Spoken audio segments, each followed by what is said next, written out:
Can you hear me? Get it up here. All right.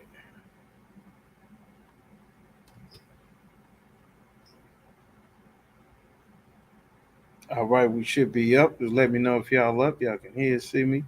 Most High in Christ. All right. Hey, shalom, sis. Yahweh Shemal Athan by Shem Yahweh Shai. All right, we looking good. All right, Most High in Christ. All right, so we're going to get into it. The oppressor has a plan. The oppressors planned that they enacted, and they were extremely successful. A lot of Christians like to throw around terms and phrases that they hear in the Bible, and of course, do nothing that is contained in the Bible. You understand? Like, no weapon formed against me shall prosper. You understand? All the weapons that have been formed against blacks, Hispanics, and Native Americans, they have absolutely prospered wonderfully. You understand? They have completely prospered over the children of Israel. They wiped us out. They took our land. They took our identity and even taken it for themselves. You understand? The weapons that have been formed against us are prospering very well. That's why it's important. It's imperative that we turn back to and serve the Most High. These 12 tribes, blacks, Hispanics, and Native Americans. And that's why you brothers and sisters are here in these classes tonight. You understand? Learn how to turn back and serve the Most High. We're going to get into a lot of information here tonight. Of course, if y'all got any questions, y'all type them in. Y'all in the Virginia area, you got family in Virginia. You understand? All over Virginia. You understand? Richmond, Norfolk, Portsmouth, Newport News, Chester, Emporia, Petersburg. You understand? Hampton, all over Virginia, Stafford, anywhere in Virginia. Of course, we have ISUPK schools in city and states all across the country, as well as classes in Canada, in Central and South America, and all throughout the Caribbean, Jamaica, Trinidad, you understand, Puerto Rico, Haiti, Dominican Republic. We got classes for all of our 12 tribes. If you are joining, hey, Shalom, Ana Yahweh Shema Latashim Yahweh Shai. It's so-called Negroes, West Indians, Haitians, you understand, so-called Latinos, Mexicans, brothers and sisters who are the descendants of the slaves, of the natives of North, South, and Central America, the various breakoffs and branches of the Aztec, the Inca, the Mayan Empire, the Aztecs in South America, the Inca, you understand, in South America, so like the Aztecs in Mexico, what today is modern day Mexico. You understand, the Mayans, brothers and sisters, the natives and indigenous peoples from all the Americas, the Tainos, of course, and the Caribs, the Arawaks, all of those, the natives and these so-called Negroes, we make up the 12 tribes of the nation of Israel. We are one family of people. We are one nation of people. You understand? We are one race of people by God's standards. According to the world, we are Mexican. We are El Salvadorian. We are Puerto Rican. We are Native American or Seminole Indian. You understand? We are Afro-American, Jamaican, St. Lucian, or Bayesian. You understand? Brothers and sisters from Barbados, a Venezuelan, a Costa Rican, a Panamanian, a Dominican. You understand? We have all of these different names and titles, and Afro this, names and stuff about a damn hairstyle, and mestizo that, and Afro this, and all of these names and titles that we have. They come from our oppressors with their orchestrated plan to wipe our nation out. This was a plan, and every Saturday, every Sabbath day, which is so-called Saturday, by this oppressor's calendar, was Saturday, we read prayers in the Bible. We read prayers, and not only do we read prayers, we go as their scriptures, that the same battle that has been going on since the days of Cain and Abel, the battle that has been going on since the days of Jacob and Esau is still continuing. And our oppressor is still fighting that battle against us. It's a very serious battle that there are no sidelines. There are no sidelines for a child. There are no sidelines for a baby. There are not even sidelines for a woman, your mother, your grandmother, your wife, your son, your daughter, the handicapped, the ill. There are no sidelines, not even for an infant, not for a fetus, not for a baby inside of his mother's womb or her mother's womb. There is no sidelines for our unborn babies. That is how serious this oppressor has in his plan that is enacted to combat and wipe out the children of God, which is you, so-called black man and woman, so-called Hispanic man, woman, and child, so-called Native American, Latino man, woman, and child. This plan is firing on all cylinders, on every level. There's a plan to make sure that our families are destroyed. There's a plan to make sure that our children don't get the proper education needed so that we can be who we are. We get an education about being an American, to pledge allegiance to the flag, pledge allegiance and love their holidays, their forefathers, but that does no good to the children of the slaves. That does no good for us, to teach us to love our oppressors. As a matter of fact, it is one of the most damaging things that can be done. And that is why the Spirit, the Holy Spirit of God, is so very important.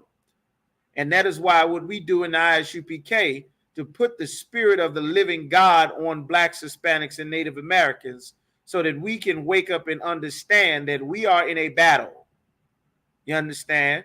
And it's very important to report, to be trained and prepared for this battle. You understand? Because our oppressor is not pulling any punches. All right, we're going to go to, trying to see where we're going to, as a matter of fact, let's start at Daniel chapter 8. We're going to start at Daniel chapter 8 and verse 25. You understand? Daniel chapter 8 and verse 25, it says, and through his policy, what is his policy? His rules, his legislative power, through his policy, he shall cause craft to prosper. This is talking about our oppressor. His policies cause craft. What does it mean by craft? Talking about witchcraft, not the hocus pocus like you see on Disney movies and, you know, your favorite horror channels and all any of those movies like that. We're talking about real biblical witchcraft. You understand? What is witchcraft according to the Bible? You have many things, but let's break it down here. What this scripture is talking about is through his policy, his rules, his legislature, he causes craft to prosper. Meaning these are things that would otherwise, no one would see this and welcome these things. You understand? No one would have ever welcomed anyone saying, let us kill babies. Just say that. Let us kill babies. You know, let's just start killing babies. Nobody would accept such a thing. But in reality, through his policy, through his legislation, through his witchcraft, in your mind, he'll change the word so that you don't feel like it's killing a baby, even though that's what it is. You don't feel like it's taking a life. And since Roe versus Wade in his courtroom, where he passes legislation, where he's able to make policies, he caused witchcraft to prosper. I'll tell you how it's witchcraft. The same people that sit and cry when their sons and daughters get killed, when some horrible tragedy happens, like that tragedy that happened with this Colorado shooting up the gay nightclub, or the tragedy that happened at Sandy Hook Elementary, or Park High School in Florida, or Columbine, or Waco, Texas, you understand, or Virginia Tech, some tragedy, some horrible shooting, some horrible mass loss of life, like 9/11. You understand? Life apparently matters. It's important. People care about life. People feel something for the loss of life. But with the legislative power, this is why our oppressor is the devil that the Bible speaks of. He has a policy that's in your mind. That's why we don't pledge allegiance to the flag in the ISUPK. Our children do not rise for the national anthem. We don't pledge allegiance to the flag. We don't sing God Bless America. We don't pray for America to get better. We don't do any of that because America runs on its policies. You understand? It's laws. And the laws say that legally you can murder your baby, but it's not called murdering your baby. It's called something nice, something innocent, something that takes away the fact that you are taking the life of a baby. It has to be alive because if it was not alive, you could just wish it away. You wouldn't need to do a procedure to put money in and have doctors go in with knives and tools and scissors to rip pieces of babies out of your womb. If it was not alive, you could have just left it alone. It would have disappeared on its own, right? Like that's craft. Because in our people's mind, the same people that cry when their loved one dies, when something horrible happens to their sons and daughters, they recognize it's a tragedy because this was targeted and aimed at Blacks, Hispanics, and Native Americans. And 24 million of our babies have been executed since Roe versus Wade with the passing of this abortion law. That's just one example. Just one example, 24 million. That's more than AIDS, more than cancer, more than all of the Black Lives Matter, more than all of your marching, all of your let's put down the guns. Let's put down the guns. Let's stop the violence and increase the peace. There is no march. There's no group. There's no club that is saying, let's stop killing Black babies. Let's stop aborting Black babies. I talked to some sister in the lift. You understand, not too long ago, I talked to her in the car and I explained to her how the damage of another policy like desegregation and integration, that was a policy that caused the witchcraft of us no longer being separate and loving each other and brothers and sisters looking at each other like we are important, like what I do in my life affects you. We took pride in our communities and neighborhoods. We didn't throw trash out on the street and broken bottles and glass every goddamn where. We weren't out loitering in front of the building, pissing all on the side of the building, marking, writing graffiti every goddamn where. Your kids weren't skipping school, running the train on your daughter while you at work, eating up all your snacks, selling Percocets and weed out your house. You understand? While you off at church. We didn't have that. But the policy of telling us that we could now go and live our oppressor's life in America, that caused the witchcraft to prosper. And that witchcraft stopped us from being black and proud and loving each other and black and brown standing together and the red man and the black man and the brown man together. That's how we were before we integrated. But the policies in America caused the witchcraft to prosper to where now black people don't even speak to each other. You can't. You better not. You might be in danger. You understand? We work together and solid as a unit. And Negro unity, this was a report from the FBI, from the Central Intelligence in the 60s. The Negro unity is the most dangerous thing to the stability and the structure of America. Like black people being united together, not killing each other, not selling drugs, not being strung out on heroin and Percocets and pills, not being in street gangs. Before blacks and Hispanics joined gangs to fight each other, we made those same clubs and gangs to protect our neighborhood and community. You understand? Of course, the things that we did not have the Lord with us. That's why eventually it fell apart. That's why the Bible says there's a way that seemeth right unto a man. Meaning it seems like there's nothing wrong with this. This ain't too bad. You know, you're just trying to do what you think is best. But unlike every other nation of people, our people belong to the God of the Bible. And we cannot do what we think is best. We have to know and learn and follow and live by the instructions that the God that created heaven and earth, that he laid down. Hey, shalom, brother. We have to live by those rules that he set. Because without those rules that he set up, we will not realize how important that we are to the Most High. We won't realize that all of the other nations of people are able to prey on us because we do not have those instructions that God gave us to live by.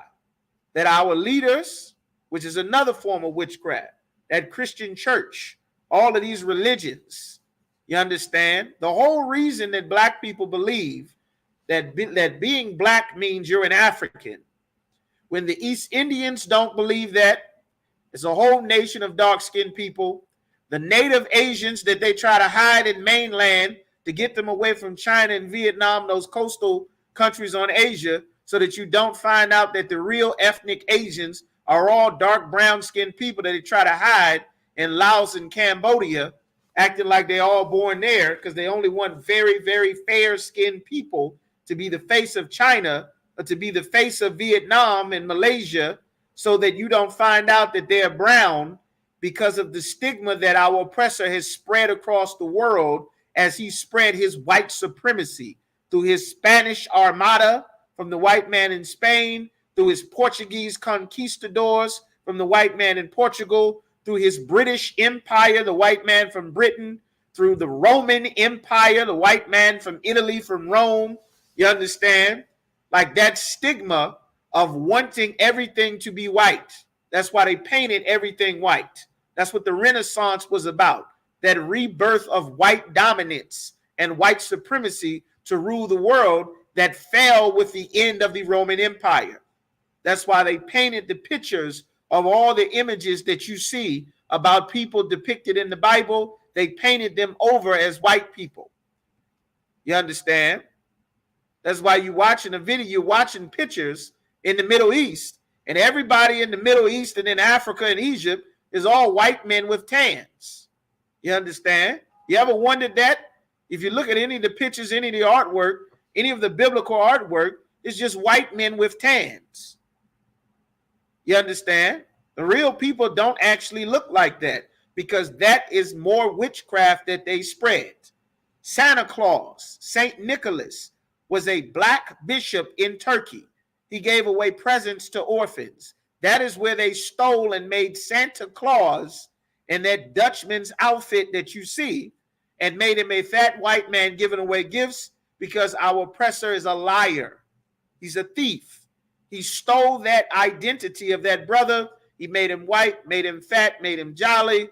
And next thing you know, Santa Claus or St. Nicholas is a white man giving away gifts for Jesus's birthday. It's a bunch of mess. It's a bunch of lies. The damn stories don't even go together. But this witchcraft and his policy spread to the point that everyone just accepts it. Like Thanksgiving. Another one.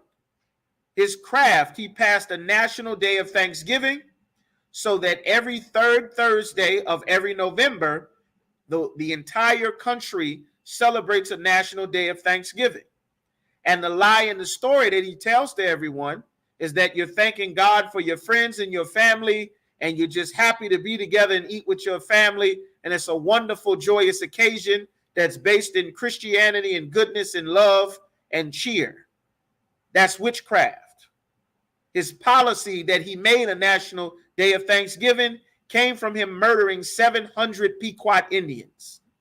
Oppressors, Dutchmen, white men, sitting in the bushes with rifles, executing 700 brothers of the tribe of Gad. That is what declared a national day of Thanksgiving. But because his policy, just like abortion, just like murdering your baby, just like Thanksgiving, is not happy slaughter of the natives' day, even though that is why he declared a national day of Thanksgiving. That is why it is written this way in the Bible. You understand? So when Daniel chapter 8 and 25 says, and through his policy, he shall cause craft to prosper in his hand with his control. You understand? And he shall magnify himself in his heart. He's going to make himself strong in his own heart because he's very proud. He's very arrogant. Even though he'll murder, he'll say, well, it's mine. I got it fair and square. After we murdered everybody and burned their houses down, and then we hid their bodies underneath of our beautiful cities. God bless America. Like, that's witchcraft. And that's the witchcraft and the lure of this place. You understand?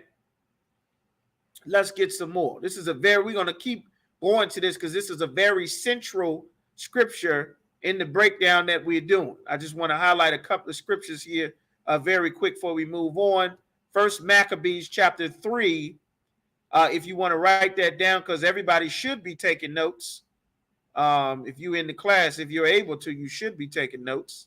You understand? First Maccabees chapter 3 and verse 48 says, and laid open the book of the law, you understand, wherein the heathen had sought to paint the likenesses of their images. That is what started during the time of the Maccabees. That's why we celebrate Hanukkah, which is in December. It's coming up, where we fought wars against the Greeks to take back our temple and our cities, because the Greeks invaded us after the death of Alexander the Great.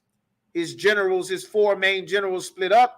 They all took parts of his empire, claimed it for himself. One of his generals, the Ptolemies, came and took over Egypt. And later on, his generals tried to come and rule over us. They took our city. They murdered us. They forced us to be Greeks. They forced us to not profess to be a Jew. That's why Kyrie Irving gets in trouble to this day for saying he's a Jew. That's why Kanye West and Kyrie Irving, they get in trouble for saying that they are a Jew, because that was a policy that their forefathers had passed since the days of the Greek Empire, before it became the Greco-Roman Empire and then just the Roman Empire. They don't forget their heritage. They don't leave anything in the past. Contrary to what is taught to you as the children of the slaves, as children of the Indians that were conquered and murdered and put on reservations, the people that come to America don't even know Native Americans still exist. You talk to Africans, talk to Arabs, talk to Asians, they come to America, get jobs and businesses. They don't know the first thing about why there's a national day of Thanksgiving. They don't even know the tribe of Gad still exists in the earth. That's why Isaiah 42 and 22 says, we are a people robbed and spoiled. Our entire race is robbed and spoiled and hid in prison houses. You understand? Like, that's what it's talking about. Hey, shalom, brothers. Y'all by Shemel Shah Brakathon. All right. Everybody make sure y'all all black. Y'all ready to get it on. All right. So that's First Maccabees 3 and 48. They started to paint their images. That is why now, once the rebirth of the Roman Empire comes back up again, or the rise of the Roman Empire, that was when they first started painting everything white, except for during the Renaissance period. By this time, everyone knew the Jews were black. The Jews were still here. Everybody in charge. White people did not rule Europe yet. Once the Renaissance came around, the white man spread his white supremacy across the world, and they continued with the British Empire, the Spanish Armada, Magellan, Napoleon Bonaparte, you understand, Joseph Stalin, Adolf Hitler, the Pilgrims, the colonists, the settlers, the Pope, the Vatican. They continued to spread their supremacy over the world. That's why Job chapter 9 and verse 24, it says the earth is given into the hand of the wicked. That's what the Bible says. So if you have to question yourself who the wicked is that the Bible is talking about, just ask yourself some simple questions. Who runs North America? The so-called oppressor. Who's in control of Canada? Did the Inuits and the natives from Canada, who are not white men from France and Britain, you understand? How did they end up speaking French? That wasn't their native language. French is the language of a white man from Europe. How did Canada end up speaking French? They're not from Canada, because the earth is given to the hands of the wicked. How did the natives from Mexico on down end up speaking Spanish? Spanish is the language of an oppressor from Spain. The Baltic people up there in Spain, you understand? How did they end up speaking the language of a small portion of people in Europe? Because the earth is given into the hands of the wicked. If you go to Africa, what language are a lot of the places speaking on West Coast? Of course, they have dozens of languages, lots of ethnic languages in every country, as they should. You should have your own language, just like we have our own language. But what language do they speak that is not native to Africa? Why are they speaking Spanish in Angola? Because of the influence of the oppressor from Spain, how he colonized and conquered and enslaved the brothers and sisters in Cuba, and then that language and culture got exported to wherever they set up those colonies. Why are they speaking Portuguese in Africa? Why are they speaking Portuguese in Brazil? Because the earth is given into the hands of the wicked. Where is the oil and the gold and the chocolate and the rubber trees in Africa? How does B.F. Goodrich and Michelin get control of the rubber trees in Africa? Because the earth is given into the hands of the wicked. The lithium ion and those batteries for all of your iPads and your tablets and your cell phones and your Nooks and your Kindles and your PlayStations, everything that needs to hold an electrical charge for a long period of time so that you can recharge it, there are minerals in those mountains. You understand? But since Afghanistan doesn't have the patent on all the electronics, how are those resources being controlled? By the so-called white man. The Arabs wanted to live an Arab life with an Arab way of living, to serve an Arab God that was not democratic. And that caused the problem. So America did what? Removed all of the Arab leaders. They removed King Assad from Syria, either force you to step down or call you a terrorist and invade you with the army and NATO. They removed Saddam Hussein and his entire family and took over Iraq. You understand?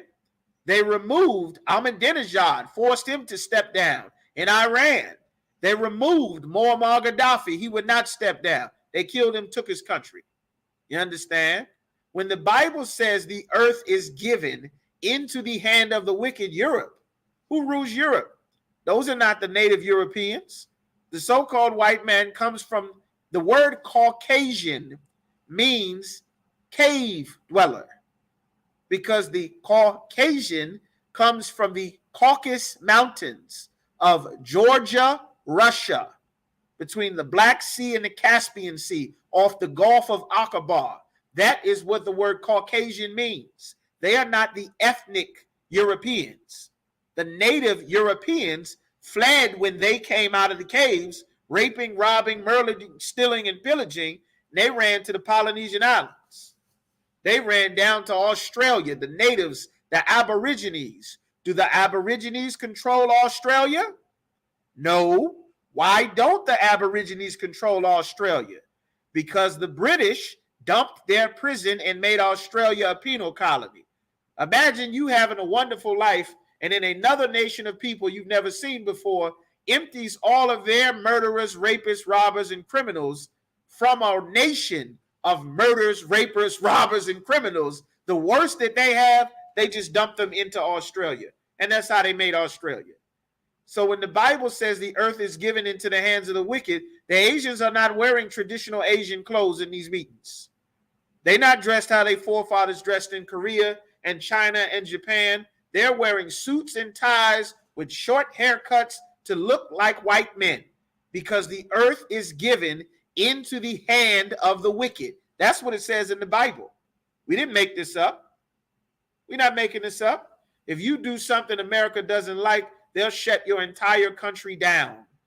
If NATO disagrees and all their powers, their forces, they get France, they get involved. And if you do not do what they say or do what they don't like, they'll shut your country down. They did it to Russia. You understand? They did it to Iraq. They did it to Afghanistan. They did it to Cuba, did it to Venezuela.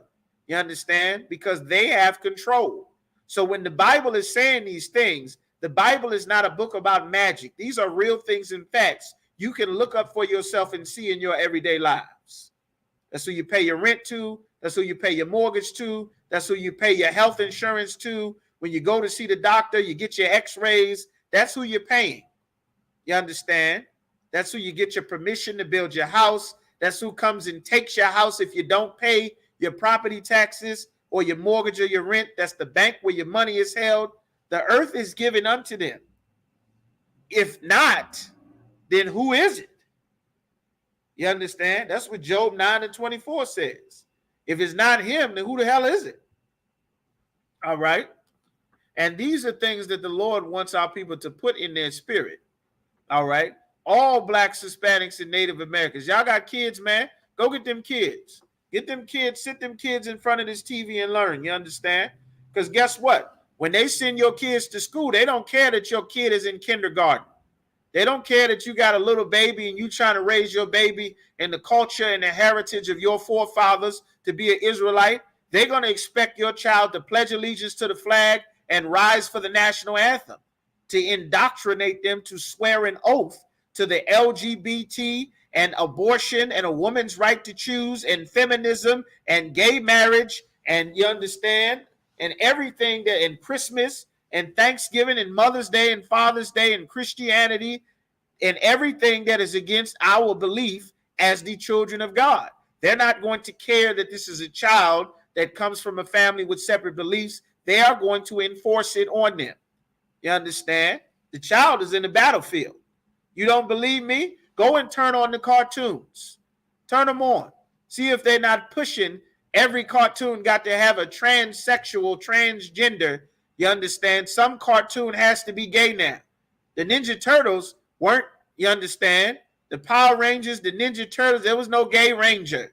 They didn't need to be gay superheroes. The man was a man, the woman was a woman. There was no confusion. But now they want to get this confusion in your kids as early as possible.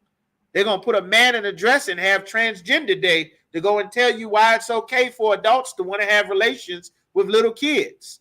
That's what's going on in America. There are no sidelines in this battle. Our oppressor is going for it all. They got something called NAMBLA. You understand? Go and look that up. If you got the stomach for it, NAMBLA stands for, what is NAMBLA? Man Boy Love Association. This is an open pedophile group for grown men who like little boys. It's Man Boy Love Association. It's a real thing. It's existed for many years. It's got tons of members all over the country, and they are working their way into the school curriculum. You understand? They don't have to tell you a damn thing. They'll give your daughter Plan B, contraceptives, and goddamn abortion pills and condoms at school, and you don't have a right to know a damn thing. She be done killed 2 of your grandbabies before she get out of high school listening to America. You better get them and sit them in these classes. They in just as much danger as you are. You understand? Ain't no sidelines in this battle. You understand? This place is closing. They trying to cut their losses. America is headed into World War III. There's no stopping it. It's going to continue. These stores are going to be empty. The Lord got more plagues that's coming. And by us turning back and building our society, getting in the truth, brothers, get in your all black, contact the school, whatever city and state you in. Sisters, get your heads covered. Get in class, contact the school. Come in here, get you a seat. Earn your name. Get these instructions about how to live under the Lord's protection by obeying his laws, statutes, and commandments. You understand? Time is running out. You understand? The rich brothers can't stay alive. They kill a damn rapper every week. You understand? So now where we going? You understand? Let's finish that Daniel chapter 8, verse 25. It says, and through his policy, he shall cause craft to prosper in his hand. Another policy I cannot let escape. You understand? Who here has ever heard of HUD? I've been thinking about this all day. I've been holding on to this, waiting to give this to y'all. Who knows what HUD is? Y'all know what HUD is, man. What is HUD? If you got to ask what is HUD, it's exactly what you think I'm talking about. If you don't know, just let me know. All right.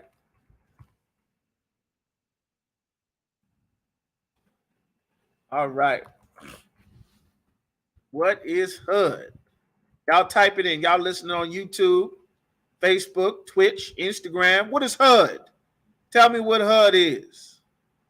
What is HUD, y'all? Let me get some answers. Who in here paying attention? Housing and urban development. All right. Low income housing. Okay, okay. All right. The water, sis. Okay. Oh. What?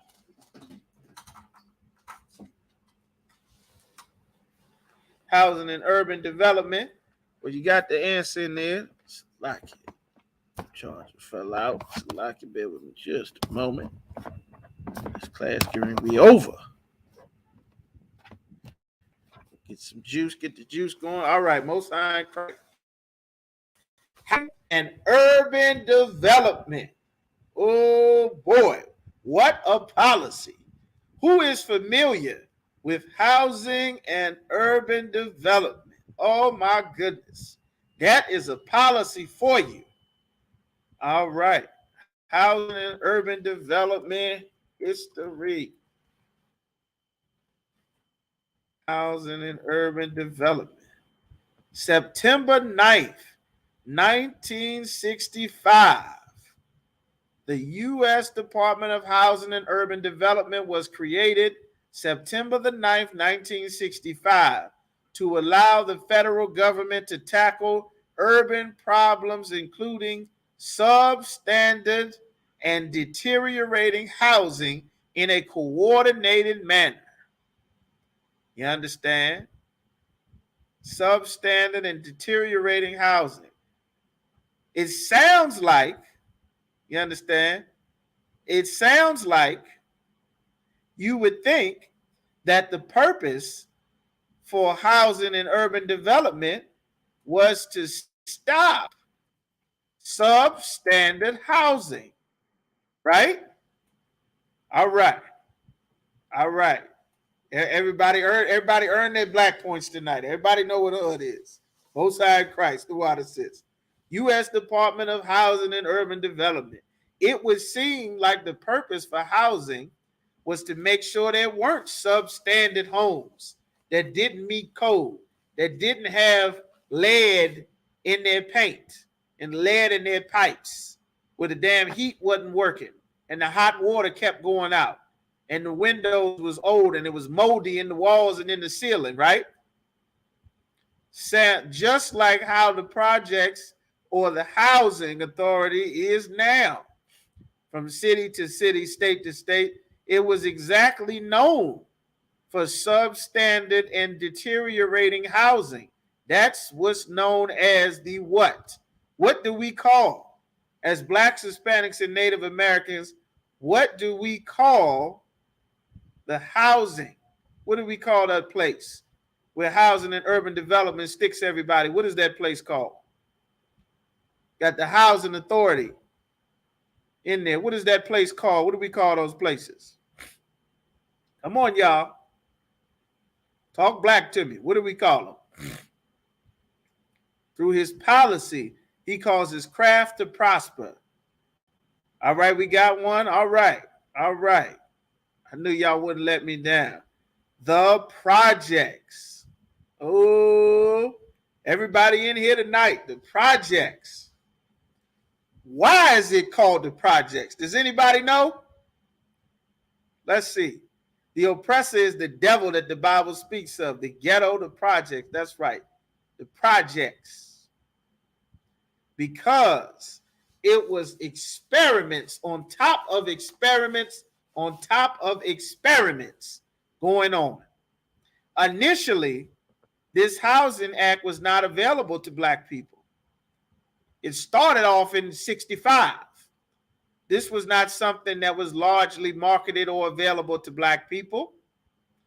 But Housing and Urban Rural Recovery Act of 1983 begins housing development action grant and rental rehabilitation programs. All right. Later on, after years and years of it being issued, white people, of course, already had it. Then it later became available to Black people. The stipulations that Black people had, you damn right, brother, an experiment. The stipulations that Black families had to get the assistance of the government assistance is that unlike every other race of people in America, from then till now, to get the assistance, Black man, the assistance is not for your family. This was done to redevelop the urban community.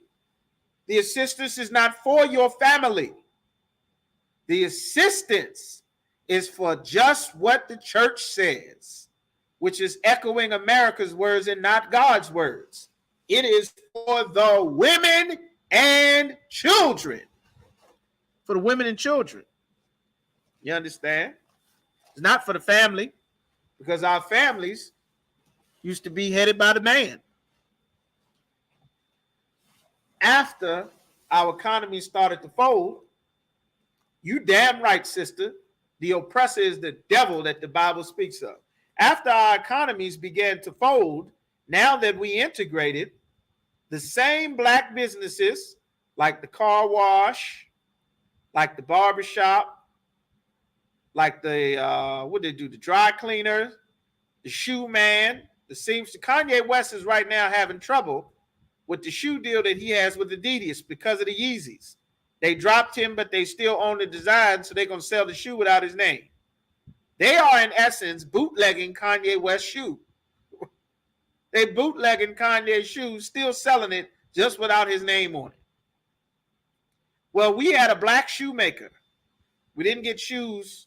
We couldn't get shoes from the oppressor because you couldn't go in his neighborhood. They beat you to death on sight.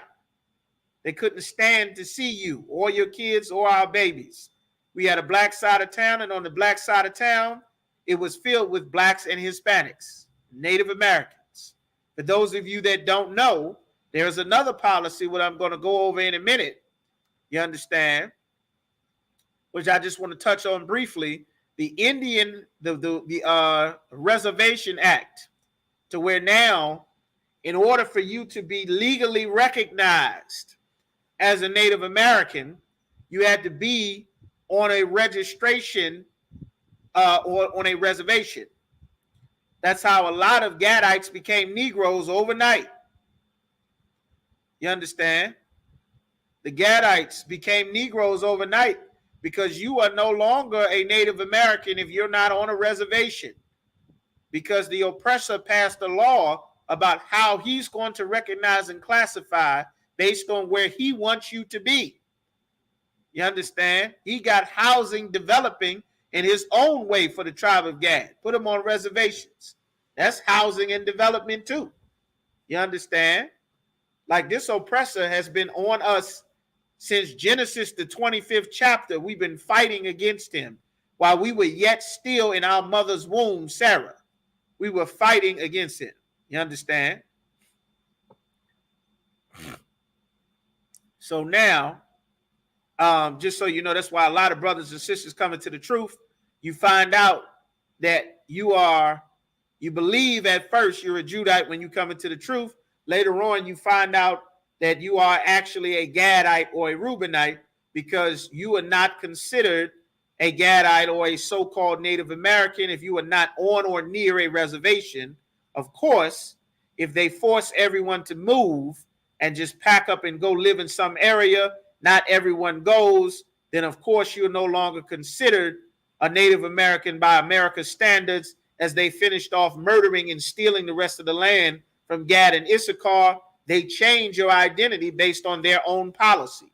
It was a policy that we could no longer be called Jews, even though when we were on the west coast of Africa, we were Israelites. Everyone knew it. There was no confusion about it. We were not joined with the Africans, and we were fighting them. That's why they sold us.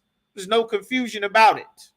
They didn't do anything in Africa since we left. You understand? Nothing.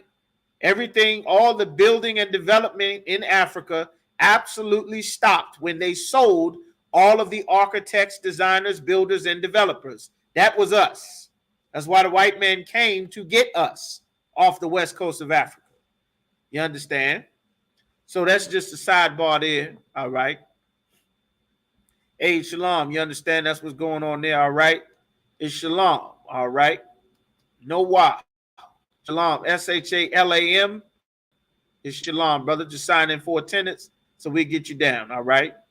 But this Housing Act, which is what we were talking about, another one of the diabolical processes that our oppressors created, that you could not get this assistance, that now that the cleaners is no longer a black-owned business. It's now an Asian business. The corner stores and carryouts and liquor stores, they're no longer black-owned businesses. There's still some left, but the city itself is not black-owned anymore. Because now that we can take our black dollars that used to stay with us, which was another policy that caused witchcraft to prosper, to make us think that we were a part of America's team, as opposed to the team that we had been on after hundreds of years of slavery and then 100 years of lynching and burning down our buildings. We were led to believe that we were on our slave master's team, thanks to Martin Luther King and the policy that he worked with the United States government to desegregate our black communities. And as a result, we lost those businesses. We lost the wealth from those businesses. They created the problem and then came with the solution in their policy. It's not by accident. It's not by design. It was designed this way. So now stay with me, because this is what the Bible is talking about. So now that this policy has caused this act to prosper, they know that the wealth is leaving the community because they see that the people are suffering more.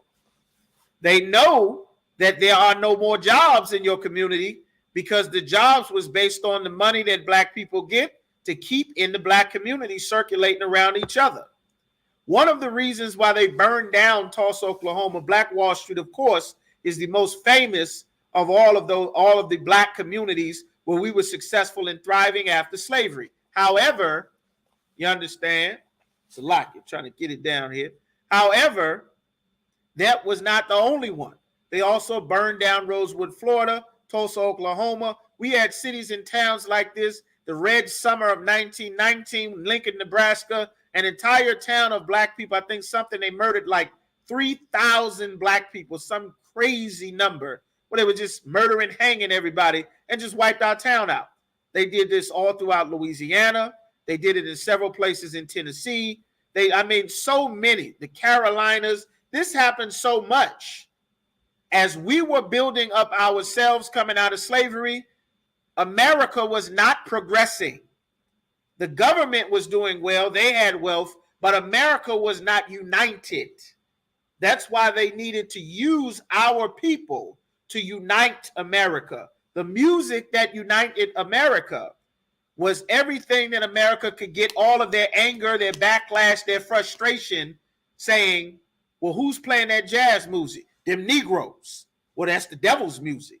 Who playing that rock and roll with all of that moving and shaking your hips and tapping your feet? That's black people music. Get enough hate on it. Let us take the brunt of all the abuse, all the whippings. Next thing you know, find us a white man to do it. They get Elvis. Forget about Muddy Waters. Forget about rock and roll. Forget about it. Forget it was dirty, nasty, and black. Now we got a white boy to do it. Let America embrace it now. By them hurting us, that's better for America. And you need to put that in your spirit to realize that the things that are best for America are harmful to blacks, Hispanics, and Native Americans, like this Welfare Act. I'm gonna keep going with it. You understand? So now that the jobs are gone because the money is gone, there is something that is permanently inputted into our neighborhood that is still here to this day. The same nail salons. Sisters didn't just get feet in the 80s. Sisters had feet and fingers in the 70s, in the 60s, in the 80s. Sisters didn't just start getting hair in the 80s. We always had hair. And we had braids and we had afros, we had bushes. We had our own style, our own flavor, made our own outfits, had our own nail salons, own dry cleaners. Everything that our oppressor has, these ideas don't come from him. The oppressor is not a creator. You understand? Washing and bathing every day, that came from us. They didn't used to do that in Europe. That's why they had so many diseases. That's why when they came, they brought rats. They brought pigs. They brought diseases that our people had it so clean here, it damn near killed everybody. You understand? Like they brought those diseases, just as another sidebar. But they don't create. They steal, they lie, and then they say it's ours. Just like Kevin Costner is the last Mohican. Matt Damon is the damn Martian. The Last Samurai is a white man, Tom Cruise. You understand? The Charlton Heston is Moses and the Ten Commandments, the damn Egyptians. All of the Africans in Africa, they couldn't find any Africans to play Egyptians in a movie about Egypt. You understand? Like, these are the things. All of the Mexicans in Mexico, they make a movie about Mexico and they find a white man or an Armenian to play a Mexican. All of those, a lot of those movies about Danny Trejo and a couple of those other brothers are actual Mexicans. That brother Hector that plays Hector in every movie, he's not a Mexican at all. He's not one of us, but he has a permanent job pretending to be a stereotypical Issacharite because our borders are gone. And this was a part of the witchcraft of joining us to America. That was a policy that caused craft to prosper that hurt us. So now we're going to keep going on this, all right? So now that this policy has come, we've integrated. The status and the goal is no longer to fix the hood. The status and the goal is now to do what? Who we got in here? We got a brother, we got young man, we got our young man Edward, young man Darnell, young man Anna. You understand? What is the status and the goal? You understand? The status and the goal, right? The goal is not to fix the neighborhood and the community anymore. That's what it used to be. That's over. All right? What is it now? You understand? What is it now? What's the goal? We're going to make it a much better place than it was for me when I was a kid. A much better place for the other moms, like it was hard for my mom. What's the goal now? The goal isn't to make the hood better. The goal is to, come on, y'all. What we got in here? What is it? To be equal to with the oppressor, to contain it? No. To be equal to the oppressor? No. No, that's not it. They say, there you go. Destruction? No, that's not it. That's not it. Goddamn Foreman Mills, man. It's harassing. No, not it. If you're a brother that's in the ghetto, that's in the projects, the goal for everyone in the projects is not to fix the projects, but to, all right, it's almost unfair, Yarash, but I'm going to see if I can walk everybody else through it. Once I get this record deal, I'm going to do what? Once I make it to the NBA, I'm going to get in the league. Move out to white folks' area. Yes. Yes, yes, yes. That's the goal. The goal is not, I'm going to fix conditions for us here. Us who, nigga? You are on your own. You understand? The goal is to get out the hood, to leave all of this behind me. You understand? To go and not look back. That's the goal. The goal is not to make things better, to fix it. The goal is to get the hell away from it. Somewhere better, somewhere safe. Somewhere where you are not. You understand? Like, that's the goal. And we stopped looking to fix and stop looking at this as our problem. Because it's not our problem to fix anymore. It's not our problem. It is the elected officials' problem to fix. Crime in the hood is not the problem of, we got to stop. All of the parents in the hood have to teach their sons to stop stealing cars. All of the parents in the hood have to teach their sons to stop shooting each other. Have to teach their sons to stop skipping class. Have to teach their sons to not have sex with sisters and throw them away. That's the approach to fixing the problems before. The approach now, well, we got to elect better leaders. We got to get a black mayor. We got to get a black police commissioner. We got to get black aldermen. We got to get black faces in those seats.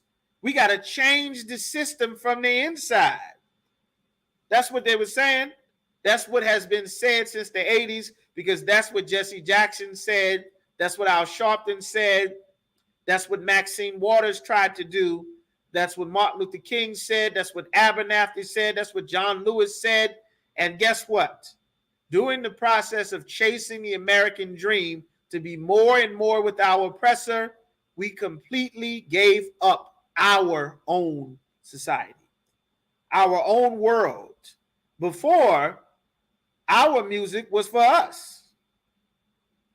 You understand? Our music was for us. It was about our issues. It was about what was going on in our communities. It was about telling our people the warnings. The man is on your back. The man is trying to get you. Got to be careful, young brother. You're going to end up in jail. It's a jungle out here. We got to stop that slinging dope. It's destroying our people. We got to stop that, man. Get off them drugs. We got to stop that. That's not our way. That was the fight and the battle going on in the 70s, the 60s. But more and more, as our people lean to be more American, now it's, well, you know, you ain't got no daddy no more. What happened to the daddy? You can't get that government assistance with the food stamps and the WIC and the TANF and the housing and the welfare and the vouchers to watch your kids. You can't have that and have a husband. You can't have a husband. So now America will be your husband. Before, you used to call your husband if there was problems.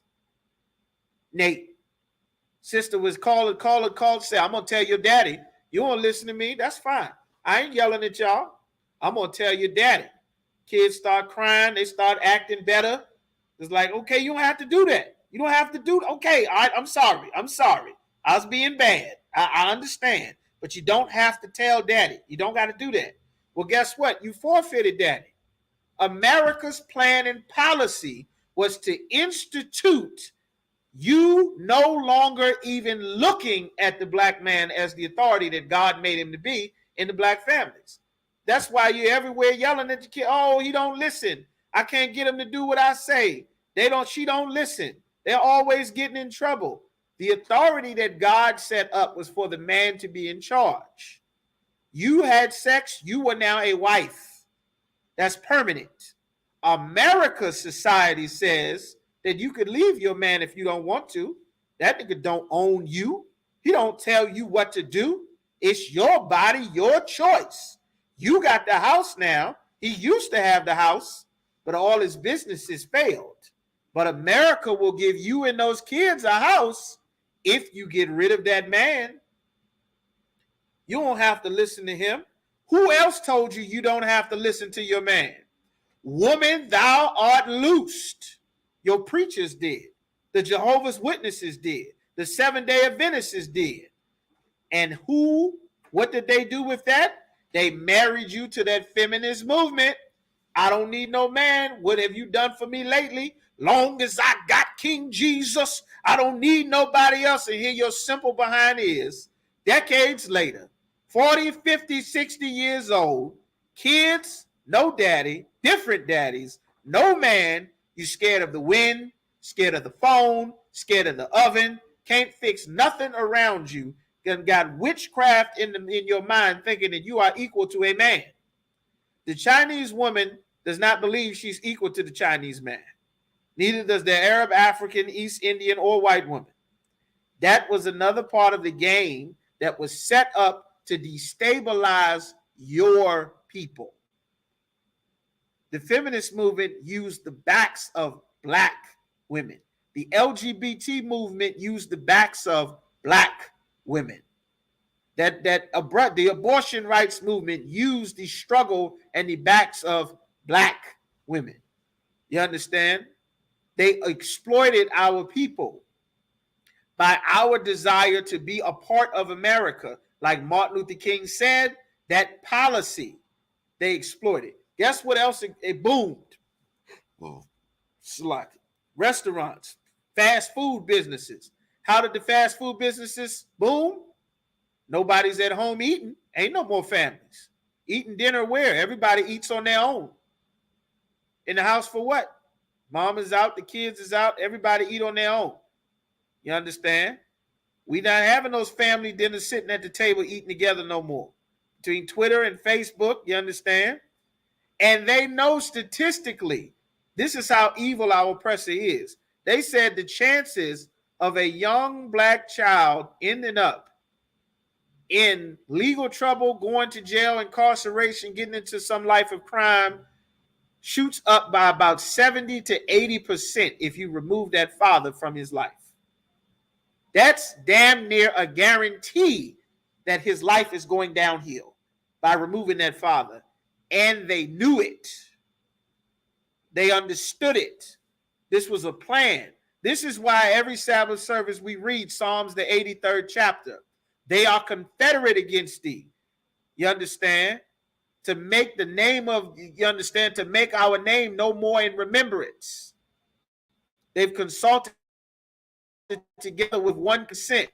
The Chinese, the Japanese, the Koreans, they made a deal. That's how they ended up in America with your black business of the dry cleaner, the nail salon, the beauty support. What did sisters do for their beauty before a Korean? Koreans have entire cities with factories of black care products that is not for Koreans. In Korea, America taught them in the 70s how to market and open up shops and stores for black women. And that exploded a whole beauty care line. You understand? That was marketed specifically to our people. And the change needed to fit into America was so drastic because America was black and white. If you were an Indian or a Mexican, you fit in right with the Negroes. Or a Puerto Rican, you was a Negro to them. You was a yellow one, a dark brown one, or a dark brown one. But you was a Negro to them. They didn't want you anywhere around. That was America. And they broke the ice, lynching after lynching, racial incident after racial incident, business failure after business failure, integrating our communities. Now America's not so bad. Now it's for everybody. They weren't doing this in their communities. They were doing it in ours. And this was a policy that they used. And the witchcraft on our people worked so very well that we don't even consider black problems our problems. It's the parents, the people, they, them.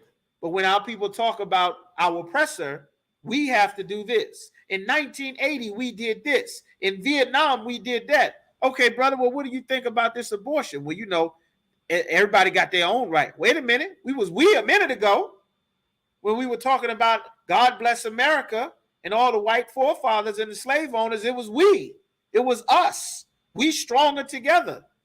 All right, brother. All right, I hear you. We stronger together. All right. So how are we going to stop all of this murder in the community? Well, we got to vote for better. We got to get more police. That's a they solution. We handled our own issues. But now that there are no more strong men, now you call the police. Now you're at the mercy of an oppressor. Just recently in Virginia, came out on the radio show this Monday. In Virginia, guess what happened? A retired Virginia police officer befriended and catfished some little girl in a chat room somewhere. I forget what state it was. But this old grown man that's retired from the police force falls in love with some 14-year-old little girl in this damn chat room. He comes to this little girl's house in some other state, kills both of her parents, kills her grandparents, kidnaps her, so that he can live out, his damn fantasy. That he fall in love with this little girl pretending to be a teenager in the chat room. And just as a sidebar, you got sons and daughters, you understand? Make sure that you are involved. You might, your children is not that smart. You understand? They're not that smart. All right? I'm not saying your children are dumb, but you need to understand that our oppressor has set out traps. You understand? God called him the devil that the Bible speaks of. And without the knowledge of this truth, I mean, you on the menu. You understand? Say Asian women in the Hampton Roads area are offering sisters tables and chairs at the price of $20 a week to do nails and hair, so you don't have to do it in your own house. That's crazy. Like now, sisters is doing braids on the steps in your living room. You understand? The shops and places we had, we completely monopolized it. Why the hell is anybody else getting in on the market of our culture? How the hell is anybody else cashing in on our music? They can't sing the water. Riverside, California. He went all the way to California, a retired Virginia police officer. He either left Virginia or moved to Virginia, but needless to say, this grown man old enough to retire from the police force, he went, stalked some little girl, befriended her, went to her house, killed her parents, killed her grandparents, and then took her. The police had to kill him. You understand? Like, that's what's going on. You understand? It's a mess. It's an absolute mess. But back to what's going on with our people.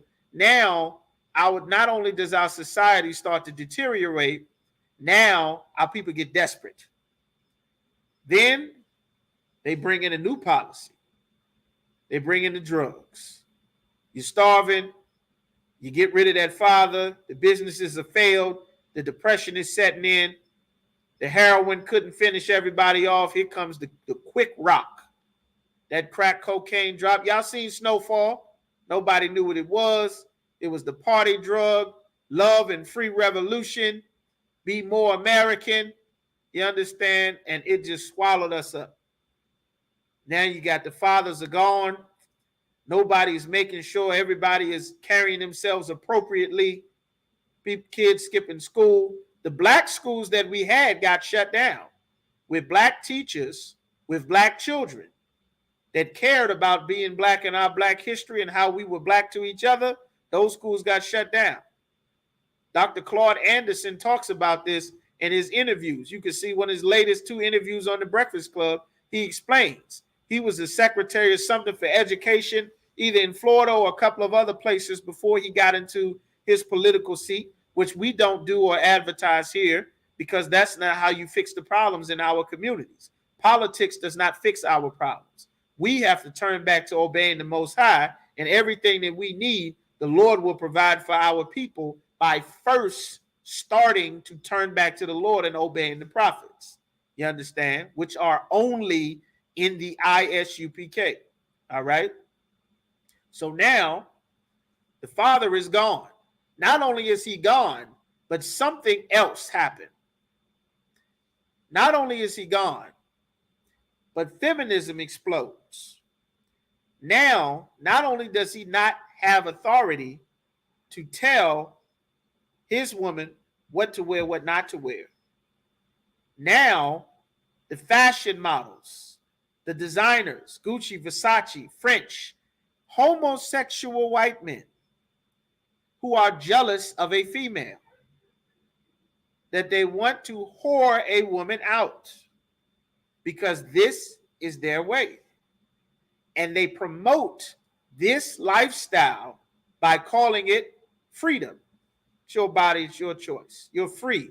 You got the revolution. You see that, everybody see that poster with the woman with the red do-rag on, doing the muscle thing, talking about how strong she is. Yeah, they put that poster in there. Women working in the factory with the World War. Well, guess what? That was just to make sure that got into the mind of sisters. Because guess who's not with the muscles doing that hard work and that labor now? White women is not doing that. That was just a psychological game to get sisters to buy into it. Why? The same reason that Pharaoh understood to kill off the male children but leave the women alive, because if you don't have a man and you don't devote yourself into building up your man and that family so that he can be strong and have power and authority to secure the community and make sure that the young brothers don't become murderers and drug dealers and end up kidnapped and going missing and the daughters is not getting trains ran on them and kidnapped and going missing and overdosing and having babies as a baby, that's what that father was there for. But he was devalued and he became the burden. And that is what America painted. Don't want him there. You can't tell me what to do. Nigga, do you have money? Do you have any money? This is my house, my this, my that. Why don't you just leave? I don't want you here. I'm tired of you. You are not who God has for me. God got something better for me than you. I've given you time to get yourself together. Just complete disregard for that father altogether. Like the Christian church and America put that spirit, put that demon on our sisters.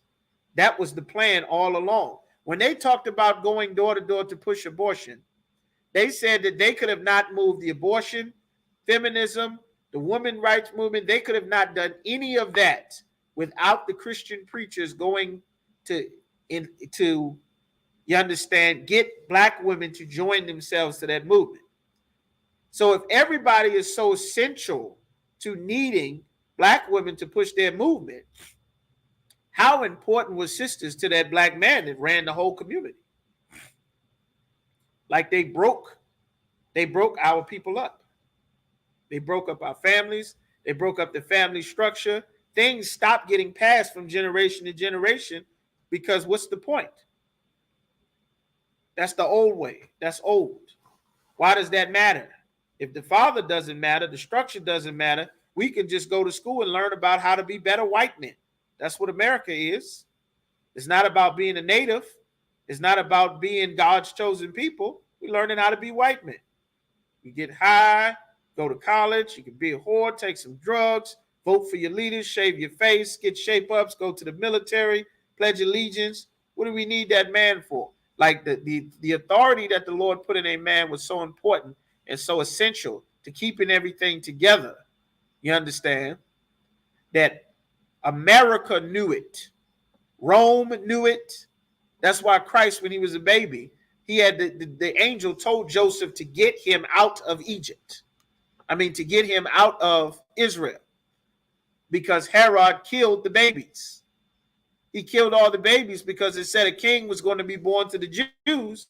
And he said, well, listen, if the Jews get a king, they might rise up again, like it said in the Bible. All of this wealth and power that I'm getting from ruling over the Jews, that's the last thing I want is for them to be free. Who's going to play in my NFL? Who's going to play in my NBA? Who's going to do my construction? Who's going to build my cities and my houses, my roads, my bridges? Who's going to work the fields for these crops and do my irrigation, my architecture? Who's going to do all of this? I'm not going to do it. My son is not going to do it. I tell you what, go through, find all the toddlers of the Jews, throw them in the damn river. That's exactly what Pharaoh said to do. This was another policy. You understand? As a matter of fact, I'm going to pull that. They did exactly what Egypt did. You understand? Should be like Exodus chapter 1 and about verse 16. That's why Moses ended up living in Pharaoh's house, because his mother put him in a basket because they were killing off all of our kids. It says right here, Exodus chapter 1 and verse 15. And the king of Egypt spake to the Hebrew midwives, of which the name of one was Shiphrah, and the name of the other was Puah.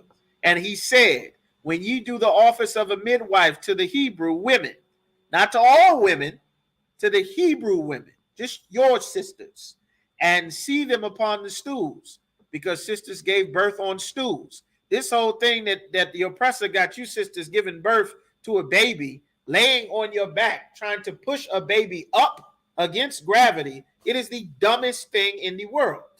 But that is how our oppressors teach to have a baby, which is completely backwards, and we did not deliver our babies like that. That's not how we did it. That's why he said, when you see them on the stool to deliver babies, you understand? If it be a son, then you shall kill him. Like they didn't have a thought or a conscience about us being human beings and all people are created equal, and this is Egypt, and we all melanated people. Pharaoh set a policy to the Hebrew midwives, if it be a male child, when the baby come out of his mother, kill him. They didn't give a damn. And that's the same spirit on our oppressors here in America. And that evil spirit from wanting to join and be a part of America is also gotten on our sisters that now willingly go and kill their baby. You understand? That's why the Bible calls it craft, calls it witchcraft. You understand? That's some strong witchcraft to think that you could kill a baby and expect your life to be better. That you could go and execute a baby and expect the blessings of God to be over your life?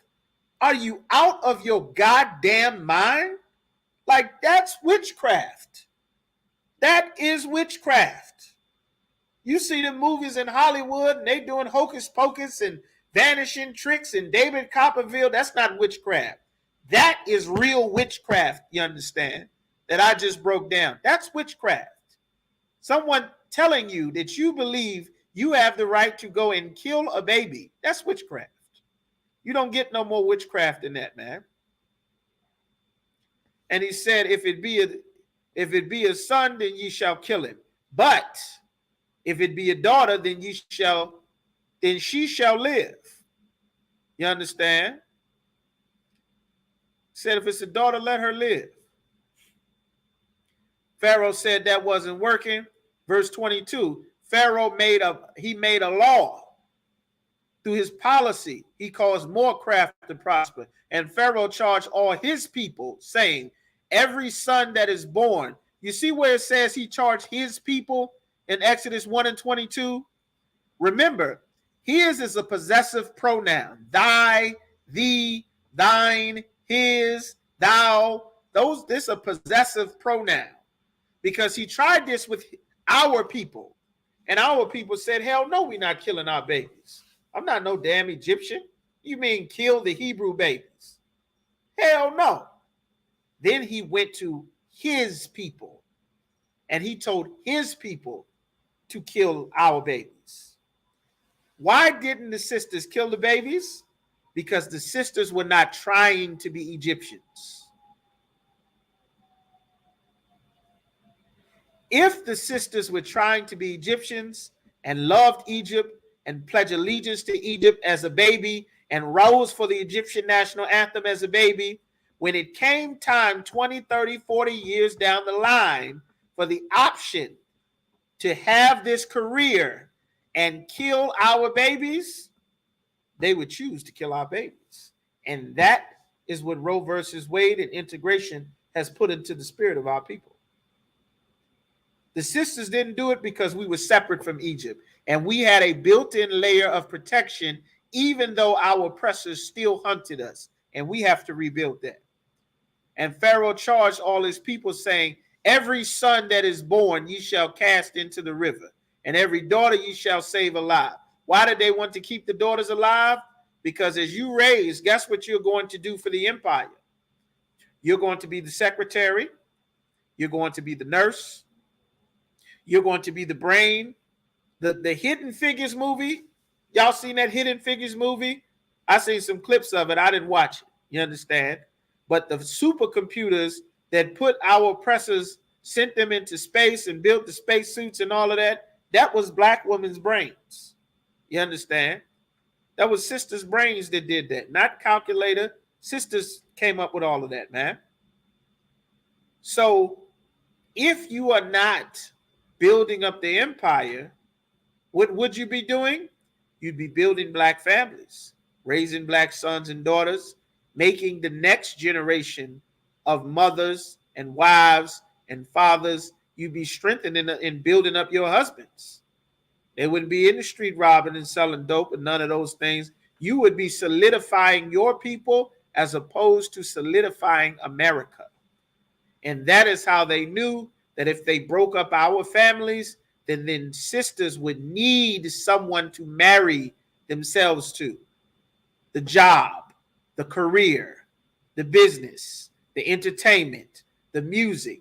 Now that you are not in this zone of being only or most exclusively available to your people, The family dinners and the money that everyone is going to save from eating dinner at home with their mother and their father and their brothers and sisters, now everyone will go to McDonald's, and KFC, and Popeyes, and the carryout. You understand? That's millions of dollars poured into the pockets of the other nations of people that is taken out of our communities. You understand? Now that we have to fit amongst our oppressors. You understand? Salak, let's get this. Before I go. Let me get that real quick. Let me know y'all following. Like, this was a systematic plan. Like Jeremiah chapter 2 and verse 33. You understand? Well, the Lord asks, how did you trim your ways to seek love? Like, we trimmed our own way, from the way that we talk, from what we thought was right. You understand? All of them getting out in that Hollywood and getting that music thing and all the casting couches and everything you got to do to make it on the big screen, and all the homosexual rituals and all of that stuff they want to get in a Hollywood world, and all of them boulets and backdoor this and that and all of that stuff. Like, you got to completely cut off your morals just to be in a big lights, to be in a Freemasonry, to go and be in there, to get you in your drawers and spank you, to get you in those fraternities, spitting eggs in people's mouth, and all kind of homosexual Greco-Roman rituals that now, because we have joined our oppressor, now you compromise yourself. You've seen how drugs has destroyed your community, but now it's the norm. You understand? Crack, cocaine, and heroin. I mean, it's like you playing Resident Evil. The whole conscience is gone out of a man. The soul is gone. You walking dead, nodding off, bent over to the ground, but you can't fall. That's a demon on our people. You understand? And then further, then they pour drugs in the community. Now, how you going to eat? They barely feeding you. They know you don't have a job. They know that we were able to struggle as long as we were together. We could struggle. We could struggle together because that strength in us being together, that made us powerful. We went through hundreds of years of slavery, and as soon as we were able to get a few inches of freedom, we built HBCUs, black schools, communities, universities, libraries, banks. We started educating ourselves. We got into math, sciences, technology. We had our own self-sustaining communities within a few generations out of slavery. That's why they had to come and burn everything down and start killing us off. They said if we don't continue to oppress them, they will grow bigger than us, which is exactly what Egypt was afraid of. That was exactly what Rome was afraid of. And that is exactly what America was afraid of. You understand? Not of you being a drug dealer. That fits perfect with America's plan. You selling drugs, America could come and cut you off like this. First of all, you got a damn cell phone. You're on the cell phone talking about your drug sales. They recording all the damn cell phone calls since the Patriot Act. Your phone has a camera on both sides. There's a GPS. You got an Instagram account, a Twitter, and a Facebook. You got kids. Your kids call you on FaceTime. Everybody has your phone number. They know where you live. They know where your supplier lives. Everybody's a goddamn informant. You understand? The guns you're using has already been involved in several murders that the police just put back out on the street so they can catch more brothers a couple of months, a couple of years later on to commit more crimes with the same guns. You understand? Like, it's all a system of traps that knowing our oppressor is the devil that the Bible speaks of, that kept us on our toes. It kept us thinking that, you know what? I can't do this. We can't be out here fighting each other like this. We can't do this. The man will get us all. The man will take us all. Now, the man is our friend. We all the man. It ain't about race. Everything in life is about race. Everything. From the reason why you get into middle school and you start to get rid of your natural hair. I did a study on this some years ago. About 7th, 8th grade, get rid of that hair. Rid of those braids, that afro. Sisters is starting to fight and come back with it a little bit more, but start getting rid of that hair, man. Too black, Get rid of that, man. That perm, the wig, all kind of stuff. Before you know it, you'll be wearing someone else on top of yourself because you won't be comfortable wearing your face. You won't be comfortable wearing your hair. And that is why there's a whole market geared toward sisters not even comfortable in the world wearing their own behind. This goddamn BBL Brazilian butt lift thing is out of control. It's absolutely ridiculous. You understand? And that is our oppressor's woman's culture.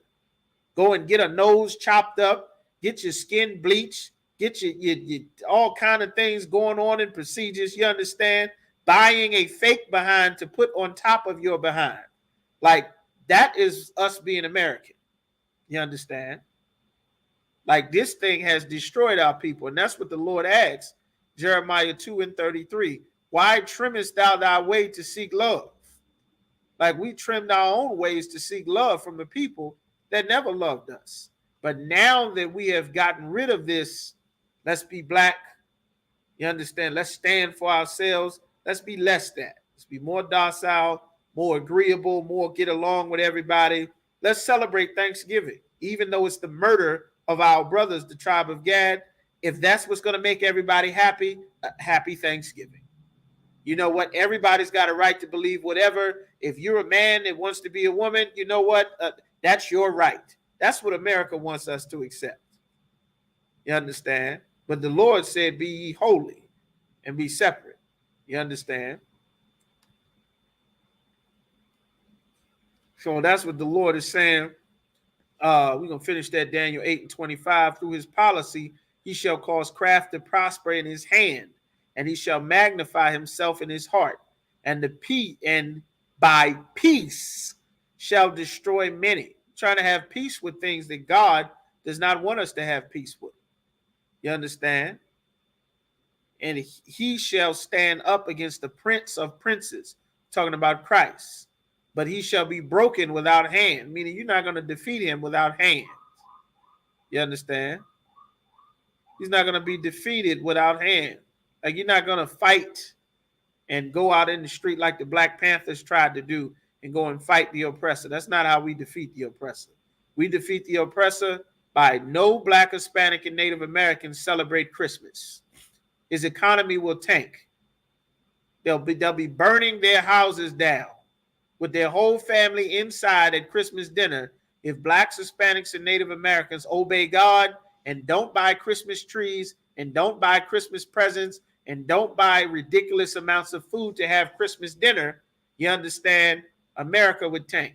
This is when they make all of their money back every fiscal year anyway. These holiday seasons, that Black Friday, them Thanksgiving sales, that Cyber Monday, and the Christmas, you know, that time frame from Thanksgiving to Christmas, this is when they make all their money back. You understand? That is what would do more damage and affect more change than voting for a president. You understand? Like, that's how God said to do things. All right. So let's get some more. All right.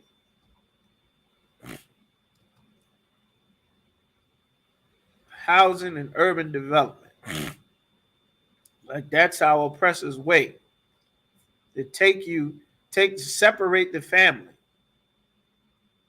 You understand? Just wipe out a family. The Bible says he oppress a man.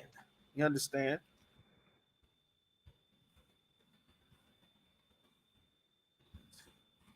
Of course, y'all got any questions, go ahead and type them in there. You understand? All right. Micah chapter 2 and verse 2, it says, and they covet fields. They covet a field. Covet means what? What does it mean to covet? You understand? Who knows what it means to covet? Let's see who in here.